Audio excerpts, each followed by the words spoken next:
ببركة بسم الله الرحمن الرحيم. فقال الله تعالى في القرآن الحكيم في شان حبيبك المصطفى والمرتضى لا أقسم بهذا البلد.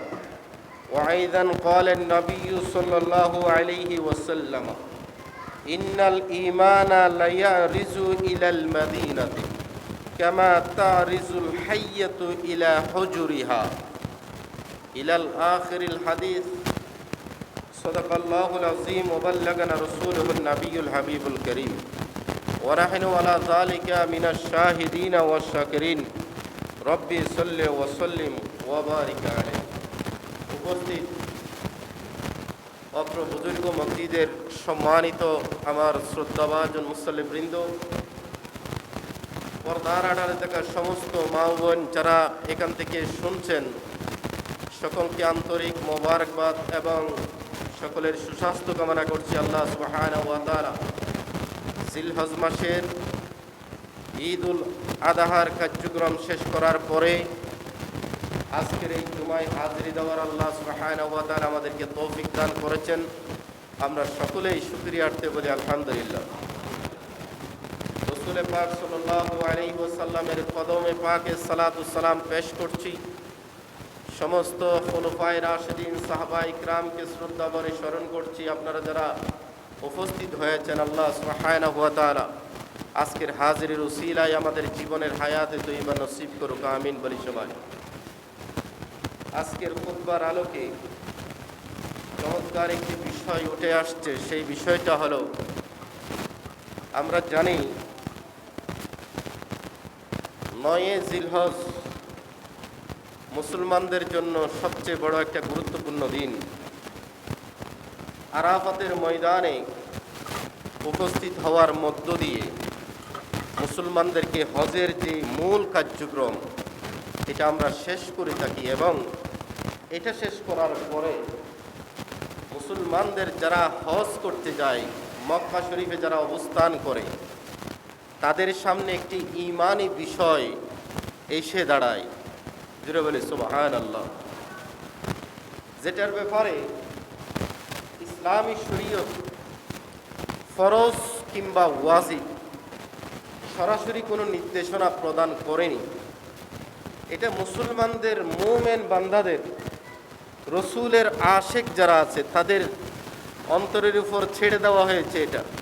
সেটা হলো হজের কার্যক্রম শেষ করে মদিনা তৈয়বায় দু জাহানের বাদশাহ নবী, নবীয়ে দু জাহা, সরওয়ারে কায়নাত আহমদ মুস্তফা মুহাম্মদুর রাসূলুল্লাহ সাল্লাল্লাহু আলাইহি ওয়াসাল্লাম রওজায়ে আকদসে যারা হাজি কিরাম আছেন তারা উপস্থিত হন এবং রসুলের জিয়ারতের মধ্য দিয়ে নিজেদের জীবনটাকে তারা দামি করেন। সুবহানাল্লাহ। এখানে চমৎকার একটি বিষয় আছে, সেটা হলো আপনি নামাজ আদায় করতে যাবেন, ফরজ, সেজন্য আমাদেরকে আদায় করতে হয়। হজ ফরজ বলে আমাদেরকে আদায় করতে হয়। রমজানের রোজা ফরজ বলে আমাদেরকে আদায় করতে হয়। কিন্তু যারা হজ করতে যায়, হজ শেষ করার পরে মুমিন বান্দাদের সামনে ঈমানের একটা বিষয় তাদের সামনে এসে দাঁড়ায়, যেটা হজের মূল কার্যক্রমের মধ্যে নাই, ফরজ কিংবা ওয়াজিবের মধ্যে নাই। কিন্তু মুমিনরা যদি খেয়াল করে যে রসুলের মাধ্যমে এই কাবায়ে মুআজ্জামা আমরা পেয়েছি, যে রসুলের মাধ্যমে আমাদের বুকটাকে আমরা শীতল করেছি ঈমানে নেই, যে রসুলের কালিমা পড়ে নামাজ পেয়েছি, রোজা পেয়েছি এবং কোরআনে করিমের মতো মহাগ্রন্থ আল কোরআন আমরা পেয়েছি, এই যে ইসলামের সুশীতল ছায়াতলে প্রবেশ করে নিজেদের জীবনটাকে আমরা দাবি করেছি, ওই রসুলের দরবারে একটুখানি গিয়ে হাজিরি দেব, এটা সকলের মনে বাসনা। জুড়ে বলে সুবহানাল্লাহ। সকল হাজিকে একজন আরেকজনকে বলতে হয় না যে হজ শেষ হয়েছে, রসুলের দরবারে যেতে হবে। এটা আপনা আপনি ভাবেই অন্তরে চলে আসে। আমার রসুলের দরবার না দেখে আমি আমার আপন দেশে কিভাবে ফিরে যাই? ফিরে বলে সুবহানাল্লাহ। এটা ঈমানের বিষয়। এটা অন্তরের বিষয়। এজন্য এই হজ শেষ করার পরে মদিনায় তৈবায় গিয়ে অবস্থান করা, রসুলের জিয়ারতের মধ্য দিয়ে নিজেদের জীবনকে দামি করা, এটা আমাদের জন্য একটা বড় সুবর্ণ সুযোগ। এবং আমাদের জন্য, আমাদের জীবনের জন্য যত অ্যাচিভমেন্ট আছে, যত অর্জন আছে, যত গুরুত্বপূর্ণ কাজ আমাদের সামনে আসে, ওই কাজটাই হচ্ছে আমাদের সবচেয়ে বড় গুরুত্বপূর্ণ। জুড়ে বলি সুবহানাল্লাহ। রসুলের দরবারে গিয়েছেন, আদব বজায় রাখতে হবে, সম্মান দেখাতে হবে, ইজ্জতের সাথে দেখা হবে। এমন একজন ব্যক্তির দরবারে আমরা এসেছি যে রসুলকে পৃথিবীর পূর্ব থেকে পশ্চিম পর্যন্ত সীমান্ত যতটুকু আছে, যেই রসুলের নাম শুনলে সবাই এক বাক্যে চিনে, তিনি হচ্ছেন আমাদের প্রাণের নবী মুহাম্মদুর রাসূলুল্লাহ, মুহাম্মদ মুস্তাফা সাল্লাল্লাহু আলাইহি ওয়াসাল্লাম। ওনার দরবারে এসেছি, নিশ্চয়ই আমাদের অন্তর কেঁপে উঠবে, এবং আমাদের অন্তর কেঁপে উঠে আমাদের শরীর শিহরিত হবে।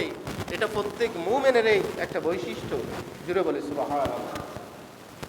বড় চমৎকার বিষয়, আপনারা শুনলে আশ্চর্য হয়ে যাবেন।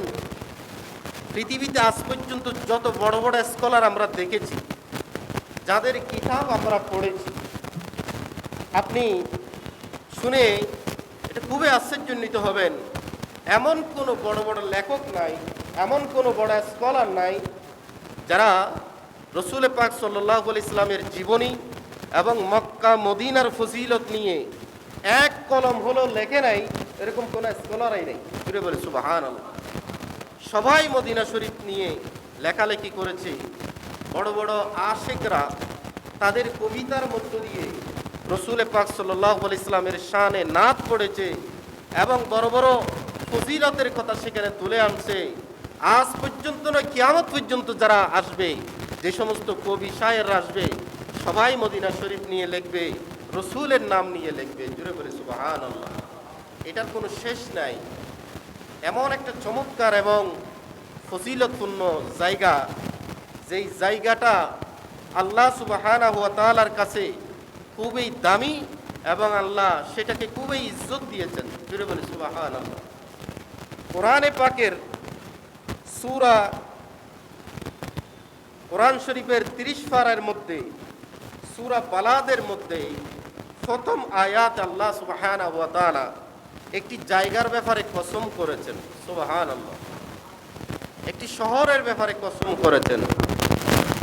সেটা হলো আল্লাহ সুবহানাহু ওয়া তাআলা বলেন, লা উকসিমু বিহাযাল বালাদ, আমি আল্লাহ কসম করছি ওই শহরের নামে, ওয়া আনতা হিল্লুম বিহাযাল বালাদ, যেই শহরের মধ্যে আপনি রসুল অবস্থান করছেন, আপনি রসুল শুয়ে আছেন, ওই শহরকে নিয়ে আমি আল্লাহ কসম করছি। জুড়ে বলে সুবহানাল্লাহ। আল্লাহ সুবহানাহু ওয়া তাআলা ওনার কাছে কত ইজ্জতের এই রসুলের এই দরবার, রসুলের এই জায়গা, রসুলের এই রওজা মুবারক। আল্লাহ সুবহানাহু ওয়া তাআলা যাতে পৃথিবীর সব বান্দারা এটাকে দাম দেয়, ইজ্জত করে, এই কারণে আল্লাহ বলছেন আমি কসম করে বলছি, এমন একটি শহরের কসম যেই শহরের মধ্যে আমার রসুল শুয়ে আছেন। সুবহানাল্লাহ। তাফসীর কারকরা এটার ব্যাখ্যা গিয়ে বলছেন, এখানে শহর মানে হচ্ছে মদিনা শরীফের কথা বলা হচ্ছে। সুবহানাল্লাহ। বড় চমৎকার বিষয় এই মদিনা শরীফের। আমরা যদিও বা মদিনা শরীফ এটার নাম বারবার বলে থাকি, কিন্তু এই মদিনা শরীফের একটা দুইটা নাম নয়।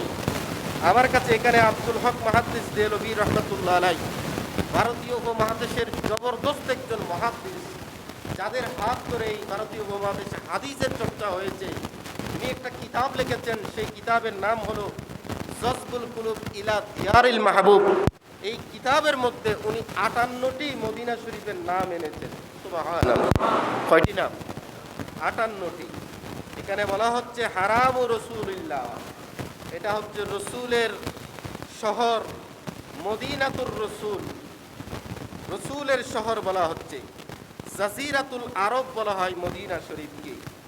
এবং আরো নাম আছে দারুল আখিয়ার, সবচেয়ে উত্তম জায়গা বলা হয় এই মদিনাকে। দারুল ঈমান বলা হয়, এই মদিনা শরীফকে, জুড়ে বলে সুবহানাল্লাহ। দারুস সুন্নাহ, সুন্নতের শহর বলা হয়, কারণ আমরা যেই সুন্নতগুলো পালন করি এই সুন্নতের মূল সূত্র কেন্দ্র হচ্ছে ওই মদিনা শরীফ, যেখানে আমার রাসূল শুয়ে আছেন, জুড়ে বলে সুবহানাল্লাহ। এবং এই মদিনা শরীফের আরো কয়েকটি নাম হচ্ছে দারুস সালাম। এখানে নিরাপদের একটা স্থান বলা হয় এই মদিনা শরীফকে। কিতাবের মধ্যে আসছে কিয়ামতের আগে যখন বিভিন্ন জায়গায় ফিতনা ফাসাদ যখন ছড়িয়ে যাবে, যখন দাজ্জাল যখন চারিদিকে সাইর করে সফর করে মানুষকে হত্যা করবে, জীবিত মানুষকে জীবিত করবে এবং মানুষকে অফার করবে, আমি হচ্ছি তোমাদের বড় খোদা, এই বলে বলে মানুষের ঈমানকে যখন হারিয়ে নিবে, তখন এখানে কিতাবে আসছে এই দাজ্জাল নামক এই জালেম মক্কা এবং মদিনা শরীফের আনাচে কানাচে কখনো ফিরতে পারবে না, জুড়ে বলে সুবহানাল্লাহ। এখানে নিষিদ্ধ।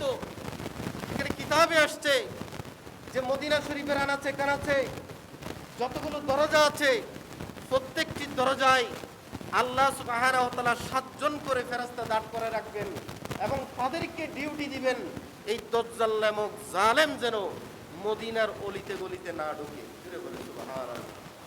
এই জন্য এই মদিনা শরীফকে দারুস সালাম বলা হয়, নিরাপদের স্থান, শান্তিময় স্থান। এবং একটি দুটি নয়, 58টি নাম এখানে মদিনা শরীফের আছে। প্রত্যেকটা নামের এক একটা ফজিলত আছে এবং এক একটা নামের বরকত আছে, জুড়ে বলি সুবহানাল্লাহ। একটু দরুদ শরীফ পড়ুন। সালাতুন ইয়া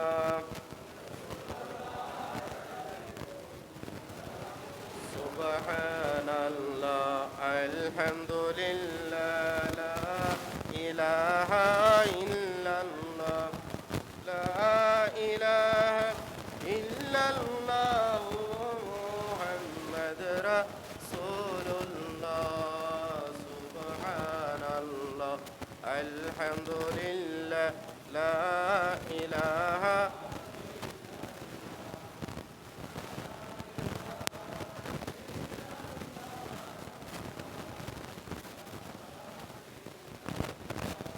আমার মুসলিম ইকরাম আরজ করছিলাম, আল্লাহ সুবহানাহু ওয়া তাআলা এই পবিত্র শহরের নামে কি করেছেন? কসম করেছেন। এখানে ব্যাখ্যায় গিয়ে যারা মুফাসসিরিন ইকরাম, তাদের মধ্যে বিশাল আকারের একটা মতবিরোধ হয়েছে। যেহেতু মক্কায় মুআজ্জামায় কাবা শরীফও আছে এবং মদিনা শরীফও আছে, তারা দুটি স্থানের মধ্যে তুলনামূলক একটা পার্থক্য করেছেন, একটা শ্রেষ্ঠত্বের একটা যাচাই বাছাই করেছেন। কোন স্থানটি সর্বশ্রেষ্ঠ, কি মক্কা শরীফ নাকি মদিনা শরীফ? এটা নিয়ে বিশাল একটা দ্বন্দ্ব হয়েছে। কেউ বলছেন মক্কায়ে মুআজ্জামা যেহেতু আল্লাহ সুবহানাহু ওয়া তাআলার ঘর, এটা শ্রেষ্ঠ হবে, যেহেতু পৃথিবীর সর্বপ্রথম বুনিয়াদ এটা হচ্ছে কাবা শরীফ, সেই হিসেবে এটা সর্বশ্রেষ্ঠ থাকবে, এটাই স্বাভাবিক। আর কেউ কেউ বলছেন মদিনা শরীফ হচ্ছেন শ্রেষ্ঠ, যেহেতু আল্লাহর হাবিব সাল্লাল্লাহু আলাইহি ওয়াসাল্লাম ওখানে শুয়ে আছেন এবং রসুল যেখানে যান সেখানে কোরআন নাজিল হয়, রসুল যেখানে যেতেন সেখানে সাহাবায়ে কেরামরা যেতেন, রসুল যেখানে যেতেন ফেরেশতারাও সাথে সাথে সেখানে যেতেন, জুড়ে বলে সুবহানাল্লাহ। আমার রসুলকে কেন্দ্র করে যেহেতু সব কিছুর অ্যারেঞ্জমেন্ট হচ্ছে, সেহেতু মদিনা শরীফে শ্রেষ্ঠ হবে, এই বলে দুইটা দলে ভাগ হয়েছে, জুড়ে বলে সুবহানাল্লাহ। আবার দুইটি দলের মধ্যে একটি যাচাই বাছাই হচ্ছে, ফাইনাল রাউন্ডে গিয়ে সবাই একমত হয়েছে যে আল্লাহর রসুল সাল্লাল্লাহু আলাইহি ওয়াসাল্লাম যেখানে শুয়ে আছেন, রসুল পাক সাল্লাল্লাহু আলাইহি সাল্লামের শরীর মোবারকের গঠন যতটুকু স্থান দখল করে আছে, এই স্থানটা পৃথিবীর জমিনে সর্বশ্রেষ্ঠ স্থান, জুড়ে বলে সুবহানাল্লাহ। আপনি যদি পৃথিবীর সর্বশ্রেষ্ঠ স্থানকে যদি দেখতে চান, তাহলে রসুল পাক সাল্লাল্লাহু আলাইহি সাল্লামের দেহ মোবারককে ঘিরে যতটুকু স্থান দখল করে আছে, ওই স্থানটাকে সর্বশ্রেষ্ঠ স্থান বলা হয়েছে, জুড়ে বলে সুবহানাল্লাহ।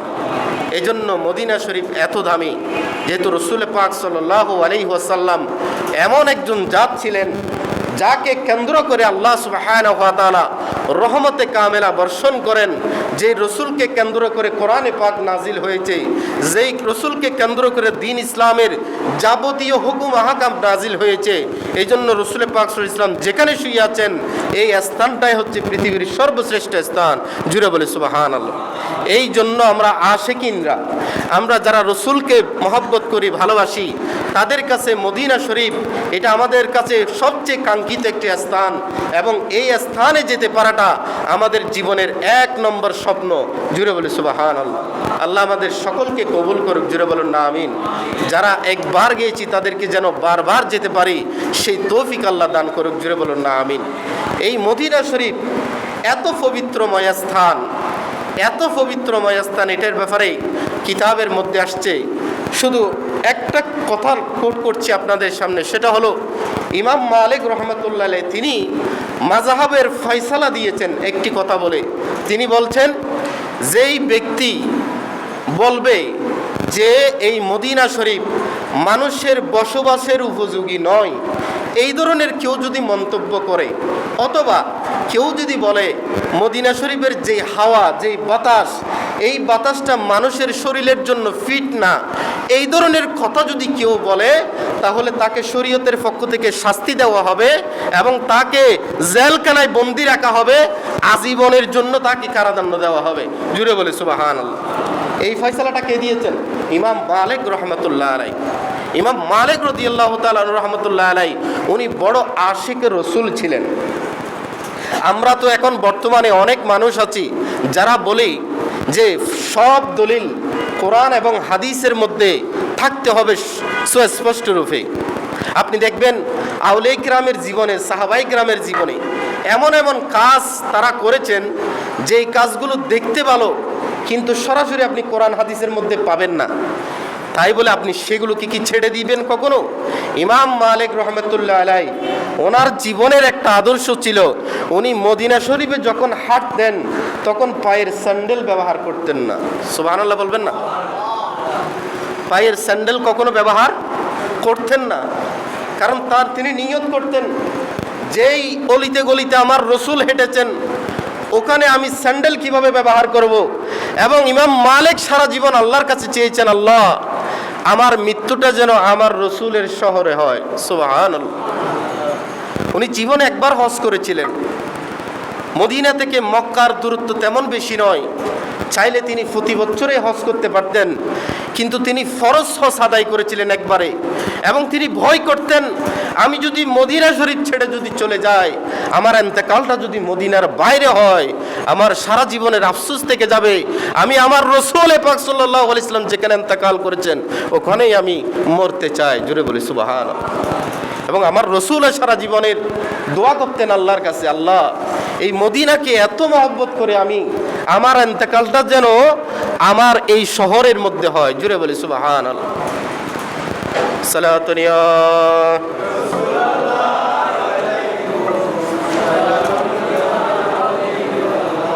আল্লাহ আল্লাহ আল্লাহ লা ইলাহা আল্লাহ আল্লাহ আল্লাহ।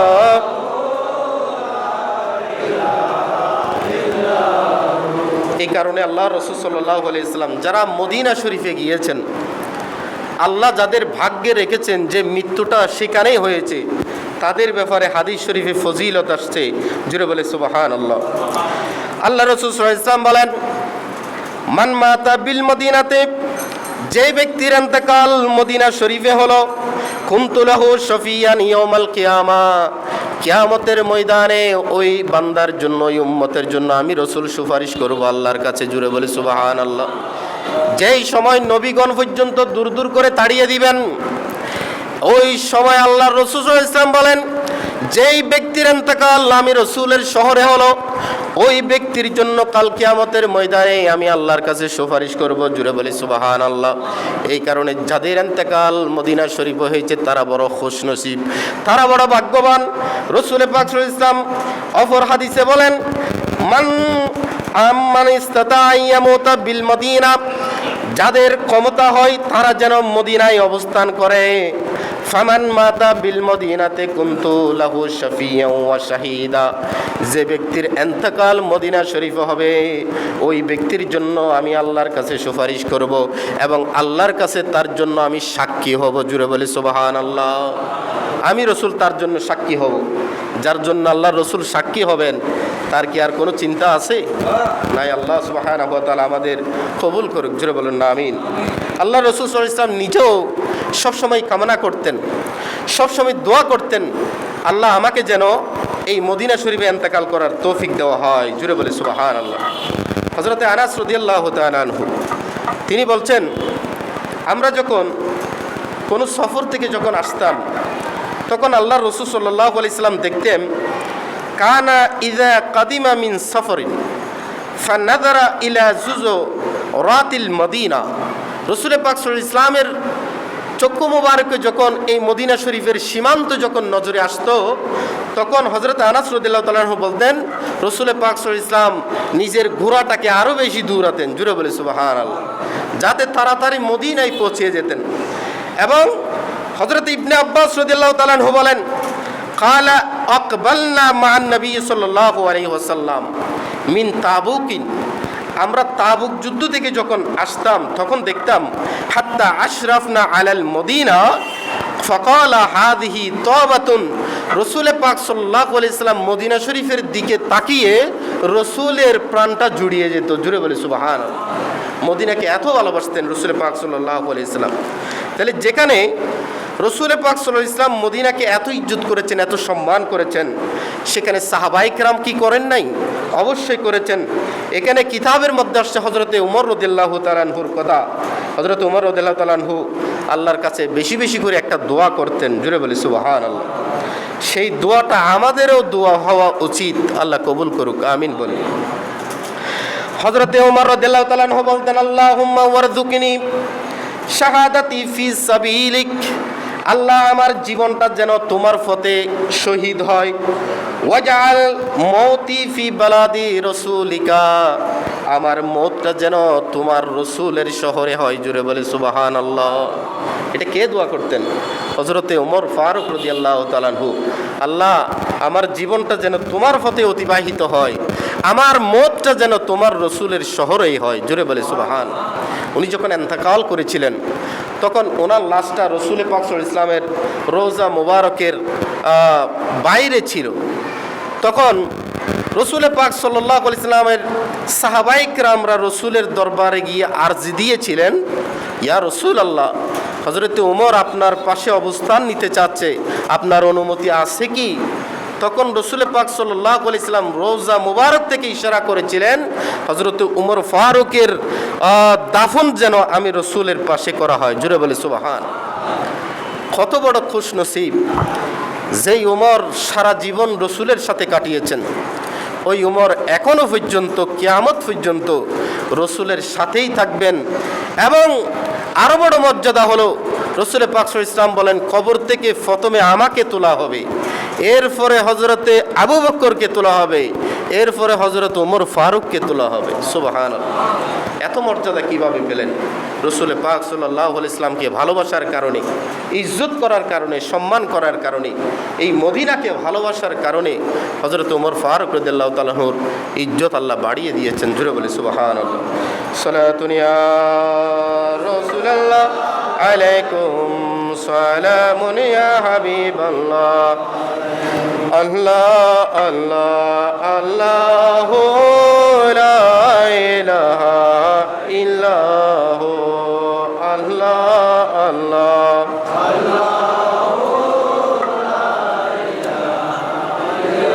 আল্লাহ আল্লাহ আল্লাহু লা ইলাহা ইল্লাহু। রাসূল পাক সাল্লাল্লাহু আলাইহি ওয়াসাল্লামের এই মদিনা শরীফ হচ্ছে আমাদের জন্য ঈমানের বাড়ি। জুড়ে বলে সুবহানাল্লাহ। এখানে কিতাবের মধ্যে আসছে, হাদিসে পাকে রসুল পাক সাল্লাল্লাহু আলাইহি ওয়াসাল্লাম ইরশাদ করেছেন, যারা মদিনায় অবস্থান করবে এই মদিনা তাদের জন্য বড় ধরনের একটা ফায়দা দিবে। জুড়ে বলে সুবহানাল্লাহ। ওয়াহিয়াল মদিনাতু তানফিন নাসা কামা ইয়ানফিল কিরু আল খাবাস আল হাদিদা। একটা লোহাকে যেমন মরিচিকা ধরলে এটাকে আপনি যদি ঝালাই করেন তাহলে এই মরিচিকা যেভাবে পড়ে যায়, মদিনায় যারা অবস্থান করবে তাদের কলবে যদি কোনো ধরনের অপবিত্রতা থেকে থাকে আল্লাহ সেটাকে দূর করে দিবেন। সুবহানাল্লাহ। এই কারণে মদিনা শরীফের বৈশিষ্ট্যের মধ্যে একটা বৈশিষ্ট্য হলো যে মদিনা শরীফে কোনো অপবিত্র মানুষের অবস্থান করতে পারে না। জোরে বলে সুবহানাল্লাহ। কোনো না কোনোভাবে তাকে মদিনার সীমান্ত থেকে তাকে চলে আসতে হবে যদি কোনো অপরাধী সেখানে অবস্থান করে। এইভাবে এরকম ঘটনা আল্লাহ রসুল সাল্লাল্লাহু আলাইহি সাল্লামের যুগেও হয়েছিল। রসুল পাক সাল্লাল্লাহু আলাইহি সাল্লামের দরবারে মদিনা শরীফে কিছু মুনাফিক চক্র মদিনা শরীফে গিয়েছিলেন। ওখানে গিয়ে মুসলমানদের বিরুদ্ধে ষড়যন্ত্র করবে। দেখা গেল কয়েকদিন পরে তাদের পেটের মধ্যে অসুখ হয়েছে, মারাত্মক ধরনের অসুখ। একদিন গেল, দুই দিন গেল, তারা ছটফট করছে। পরিশেষে যখন মদিনার আনাচে কানাচ থেকে যখন তারা বেরিয়ে গেল তখন তারা সুস্থ হয়ে গেল। সুবহানাল্লাহ। এই মুনাফিক চক্রকে সেখানে থাকতে দেয়নি। হুদায়বিয়ার সন্ধি যখন 6ষ্ঠ হিজরিতে হচ্ছিল তখন সেখানে একটা চমৎকার একটি শর্ত ছিল। সেই শর্তটা হলো মক্কা থেকে যদি কোনো মানুষ মদিনা শরীফে আসে তাকে মক্কায় ফিরিয়ে দিতে হবে। ভালো করে বুঝবেন। আর মদিনা থেকে যদি কোনো মানুষ যদি মক্কায় যায় তাকে ফেরত দেওয়া হবে না। সুবহানাল্লাহ। এই সত্যটা যখন হযরত উমর ফারুক রাদিয়াল্লাহু তাআলা শুনলেন, গরম হয়ে গেলেন, তিনি রাগান্বিত হয়ে গেলেন। এটা কিভাবে হয়? এটা তো আমাদের স্বার্থের বিপরীত চলে গেল। রাসূল পাক সাল্লাল্লাহু আলাইহি ওয়াসাল্লাম বলেন, তুমি সবর ধরো, এটা আমাদের বিরুদ্ধে নয়, এটা আমাদের পক্ষে গিয়েছে। জুড়ে বলে সুবহানাল্লাহ। কারণ মদিনার মানুষ হলো পবিত্র, তারা মক্কায় গিয়ে থাকতে পারবে, অবস্থান করবে এবং তারা দ্বীন ইসলামের প্রচার করতে সুযোগ পাবে। জুড়ে বলে সুবহানাল্লাহ। আর মক্কা থেকে যেই মানুষগুলো এখানে মদিনায় আসবে তারা তো কাফের, মুনাফিক, তারা এখানে এসে ষড়যন্ত্র করবে। সুতরাং এই শর্তটা আমাদের পক্ষে গেছে। জুড়ে বলে সুবহানাল্লাহ। রাসূল পাক সাল্লাল্লাহু আলাইহি ওয়াসাল্লাম এইভাবে বলে হযরত ওমরকে সান্ত্বনা দিলেন। এই মদিনা শরীফ আমাদের জন্য এত বড় দামি একটা জায়গা। আল্লাহ রসুল সাল্লাল্লাহু আলাইহি ওয়াসাল্লামের এই জায়গাতে এমন একটি জায়গা আছে যেই জায়গাটা আল্লাহ রসুল সাল্লাল্লাহু আলাইহি ওয়াসাল্লাম বলেছেন এটা সরাসরি জান্নাত থেকে আসা হয়েছে। জুড়ে বলে সুবহানাল্লাহ। এই জায়গাটার নাম হলো রিয়াজুল জান্নাহ। রসুল পাক সাল্লাল্লাহু আলাইহি ওয়াসাল্লাম বলেন, আমার রওজা শরীফের পাশে এবং মিম্বার শরীফের ঠিক মাঝখানের এই জায়গাটা, এটা সরাসরি বেহেশতের একটি অংশ। কোনো মানুষ যদি দুনিয়ায় বসে যদি বেহেশত দেখতে চায় সে যেন ওই জায়গায় চলে যায়। জুড়ে বলে সুবহানাল্লাহ।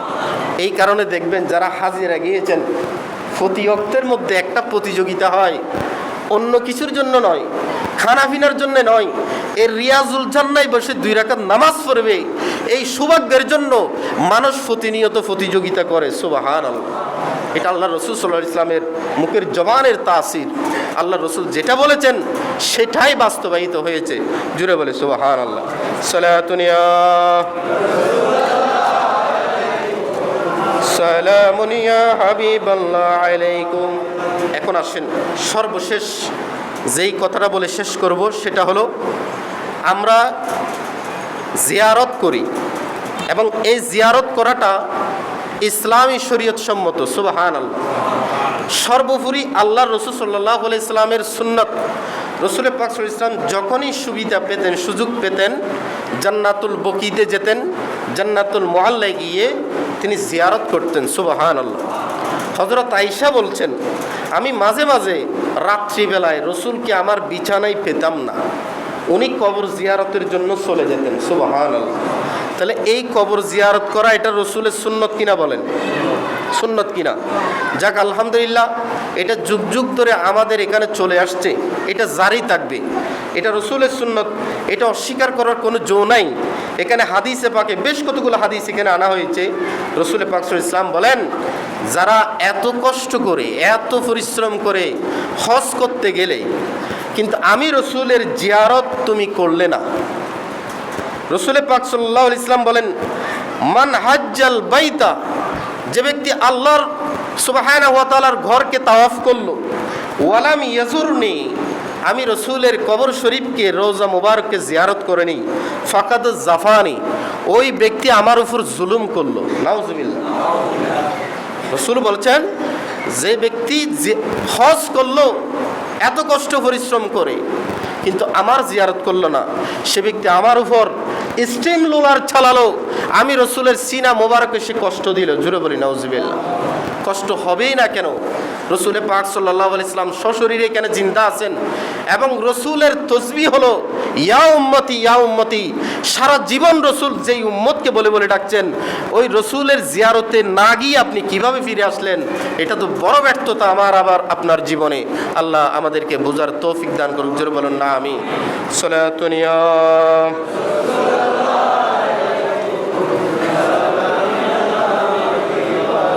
রসুল পাক সাল্লাল্লাহু আলাইহি ওয়াসাল্লাম এখানে দুই একটা হাদিস বলেছেন, দেখেন, মানজারা কবরি ওয়াজাবাত লাহু শাফাআতি।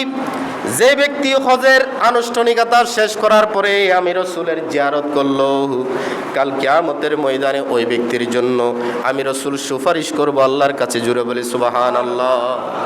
আল্লাহ রসুল সাল্লাল্লাহু আলাইহি ওয়াসাল্লাম আল্লাহর কাছে সুপারিশ করবেন।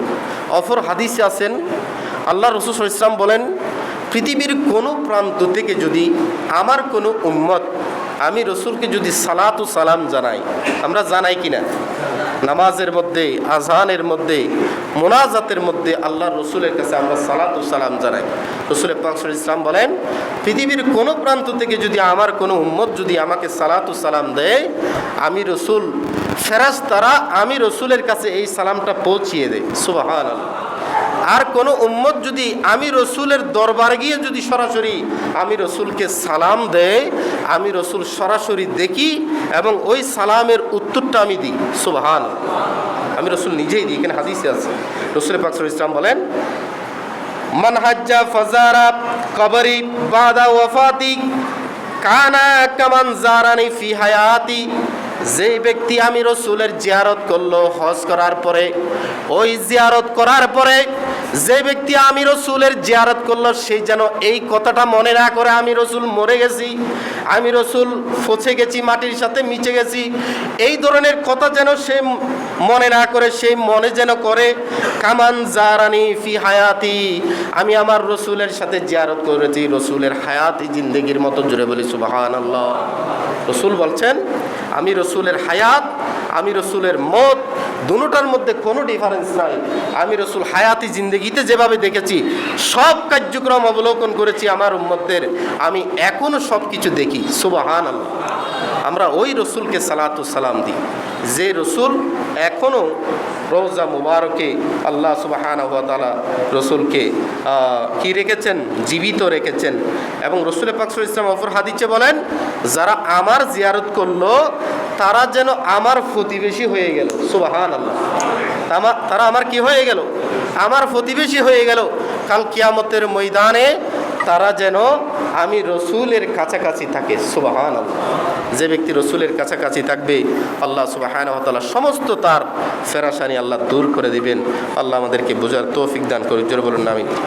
এখানে একটা দাওয়াত নামা মাত্রে আপনাদের আসছে, সেটা হলো জশ্নে জুলুস ঈদে মিলাদুন নবী সাল্লাল্লাহু আলাইহি ওয়াসাল্লাম ছাত্রীকার সমন্বয় কার্যকরী পরিষদ ওনারা একটি মাহফিলের আয়োজন করেছেন। সেটা হলো 28 জুন শুক্রবার কচুয়া কালো জামে মসজিদে এই অনুষ্ঠানটা হবে। আপনাদের সকলের দাওয়াত। এবং আগামীকাল 22 জুন 15ই জিলহজ। আপনারা জানেন আল্লামা তৈয়ব শাহ রহমাতুল্লাহ আলাই, যিনি সৈয়দ জাদা ছিলেন এবং রসুলের 40তম আওলাদে পাক ছিলেন, এবং উনি বাংলাদেশের সর্বপ্রথম এই জশ্নে জুলুসে ঈদে মিলাদুন নবী সাল্লাল্লাহু আলাইহি ওয়াসাল্লাম এটা চালু করে আমরা যারা আশিকিন আছি, রসুলের প্রেম ভক্ত আমাদের যাদের অন্তরে আছে, তাদেরকে পুনরুজ্জীবিত করেছেন, তাদেরকে রসুলের প্রেম মহব্বত আমাদেরকে শিক্ষা দিয়েছেন। সেই তৈয়ব শাহ রহমতুল্লাহের বিশাল উরুসে মুবারক কালকে জামিয়ার ময়দানে অনুষ্ঠিত হবে। আমরা তো অনেক উরুস মুবারক দেখেছি, বাংলাদেশে অনেক উরুস মোবারক হচ্ছে আমরা দেখেছি, এবং সেগুলোর আসলে আলোচনা এখানে বিস্তারিত করার সুযোগ নাই। তবে বাস্তবিক পক্ষে যদি উরুস মোবারকের উদযাপন যদি আমরা দেখতে চাই, জামিয়ায় যাবেন, সকাল থেকে সন্ধ্যা অবধি অবলোকন করবেন, নীরব থাকবেন, শিখবেন, দেখবেন উরুসে মোবারক কিভাবে পালন করতে হয়। সুবহানাল্লাহ। এগুলো আমরা শিখবো। আপনাদের সকলের দাওয়াত। মোহাম্মদ আবদুল্লাহ মসজিদ বাবদ 100 টাকা দান করেছেন, মারহাবা, ওনার জন্য দোয়া চেয়েছেন। মোহাম্মদ আনোয়ার হোসেন মসজিদ বাবদ 500 টাকা দান করেছেন, পরিবারের জন্য দোয়া চেয়েছেন। এবং আব্দুল আজিজ মসজিদ বাবদ 100 টাকা দান করেছেন, দোয়া চেয়েছেন। আরেকজন ভাই নাম বলেন নেই, মসজিদ এবং মাজারের বাবদ 1000 টাকা দান করেছেন, সবার কাছে দোয়া চেয়েছেন। আল্লাহ সুবহানাহু ওয়া তাআলা সকলের দোয়াকে কবুল করুক, আমিন। ওয়া মা আলাইহি।